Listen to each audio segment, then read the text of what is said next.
It's a great time to be a Louisville Cardinal.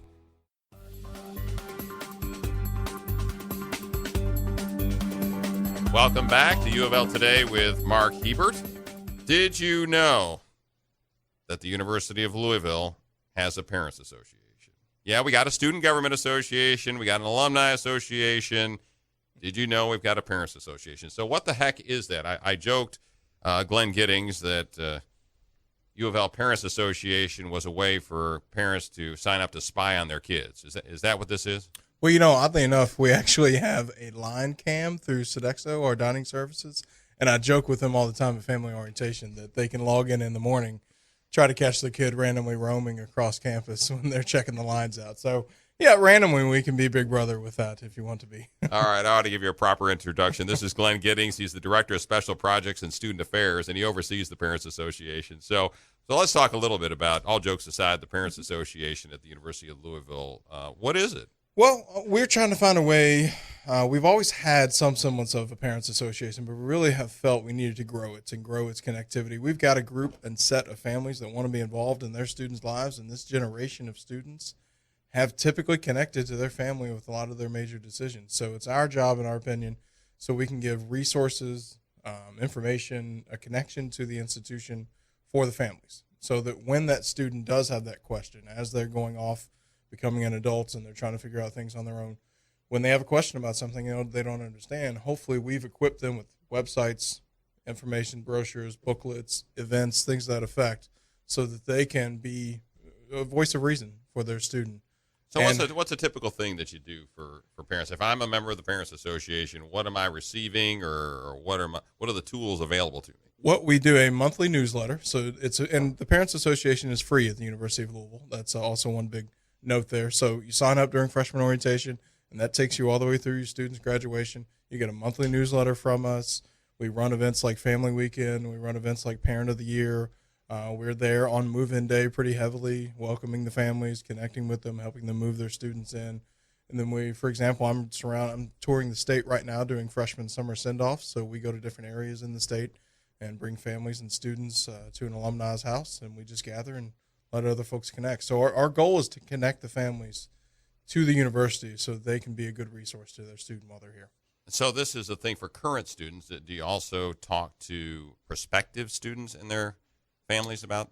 I do. When they come to UofL? The admissions work closely with me, and I used to be in admissions previously. So they work closely with me on all their prospective and recruitment days, and I'm out there talking to the families on all different fronts through all our different events throughout the fall as well, fall and spring. And you've got what? You got a parents' weekend or something coming up, right? We do. We have a family weekend coming up on September 25th through the 27th. We have the opportunity for tickets for a football game. We do a tailgate / meal before the game, and then we do a brunch the next morning. And then we also package a couple of events that are going on throughout campus and throughout the city to kind of give you a good weekend as a parent to come on back to campus. You know what old guys like me are going to say is that, you know, when I went away to college, I was 500 miles away from home, and I didn't have my parents around. And so why do you really need a parents association? Isn't this just a way for now me, the parent, being a helicopter parent? Is that what we're talking about here? You know, the helicopter parent is a myth. There are a few of them, but what we have found is typically this generation's been raised differently with their families involved in all aspects of their lives. I mean, I remember as a kid, you know, I'm in my late 30s, and I walked off to school and rode the bike off to school. That doesn't happen anymore. You're dropped off directly where you're supposed to be. So these families have been connected to their student from the beginning. So we are there to give events to connect them to our campus. And we found the parent can actually be a good resource and a good connection to our students and a good resource. So we want to equip them with the information and events and activities to let them experience UofL just as much as their student. Okay, we're talking with Glenn Gittings, who handles special projects in the Office of Student Affairs for the University of Louisville. Glenn, you also oversee other, as the title other would tell duties you, as assigned. Special projects and other duties as assigned. So tell us some of the other stuff that you do and that you work on in student affairs. There's a couple other things. I also do a lot of assessment for our division. When it comes to reaccreditation for the institution for our division, I'm working with a lot of that. I also do a little bit of fundraising components for different aspects of student affairs, whether that's intramurals, residence life, counseling center, student government, those activities as well. But one of the other neater activities is during every bowl game that the university goes to, we run a service project on the morning of the game with the opposing team.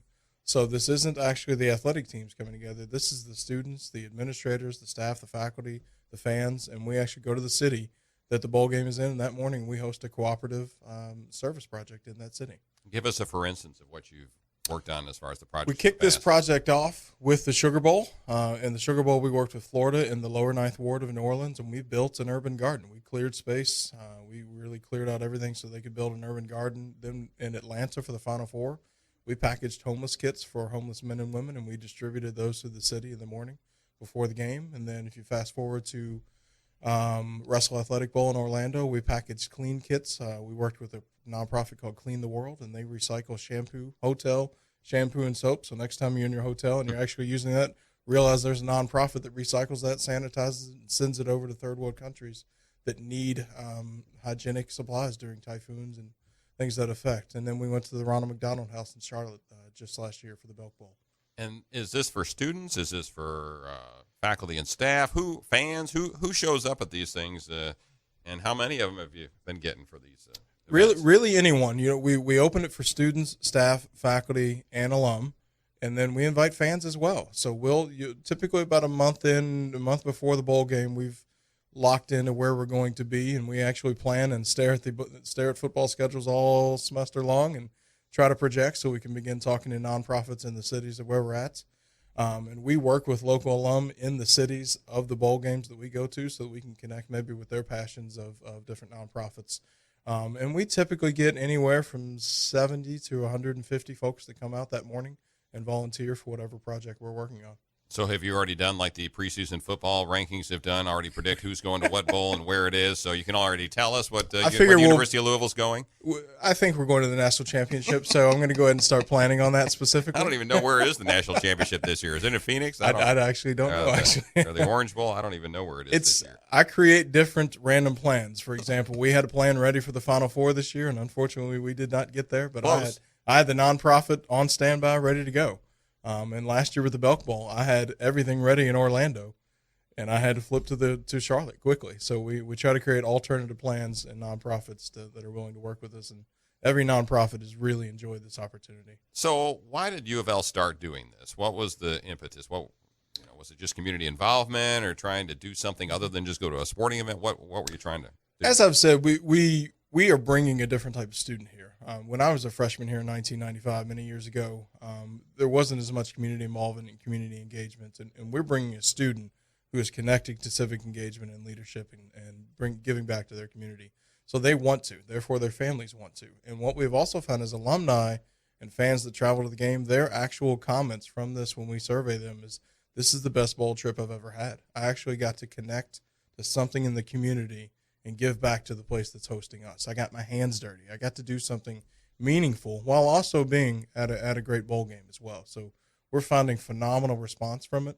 The president comes to every event that we host in each city, so it's just a great response. We even get the Cardinal Bird now. The last couple of years, the Cardinal Bird comes as well. Ronald McDonald House, the Cardinal Bird was there shaking hands with some of the families that were in the Ronald McDonald House. So it was really cool. Okay, before you go, a couple things. Number one, how can folks get a hold of you to sign up for the Parents Association? And then number two, what should they be looking for if we do go to a bowl this year, want to sign up for the project? We will do a lot of promotion for the bowl project beforehand, local news stations, different things to that effect. And we'll do an RSVP form. There's no charge for it. In fact, we typically give away a T-shirt for everyone that signs up there. We're limited to about 100 or more overall based on the nonprofit site. So we'll put a website out and we'll build that specific on how to RSVP for that. As far as the Parents Association, we'd love to have you come out to Family Weekend. And it's simply louisville.edu/student/family weekend. So if you've got a student here at the university, we'd love to have you come out. It's not just for freshman families. We love to have freshmen, sophomore, and seniors all the way up coming out. We'll do brunch. We do a tailgate. We got a lot of activities, and there's a lot going on in the city of Louisville. Churchill Downs will be racing.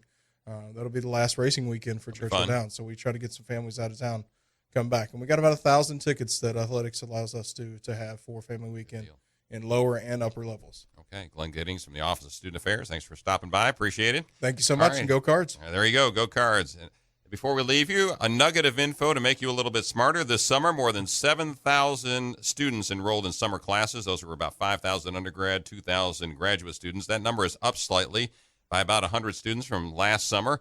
And because students enrolled in the J.B. Speed School of Engineering are required to take summer courses, they make up about 20% of the undergrads enrolled at U of L during the summer. For more info on this show and others, go to the podcast on SoundCloud.com. Video and more info on Louisville.edu. Thanks for joining us. You've been listening to UofL Today with Mark Hebert on 93.9 The Ville.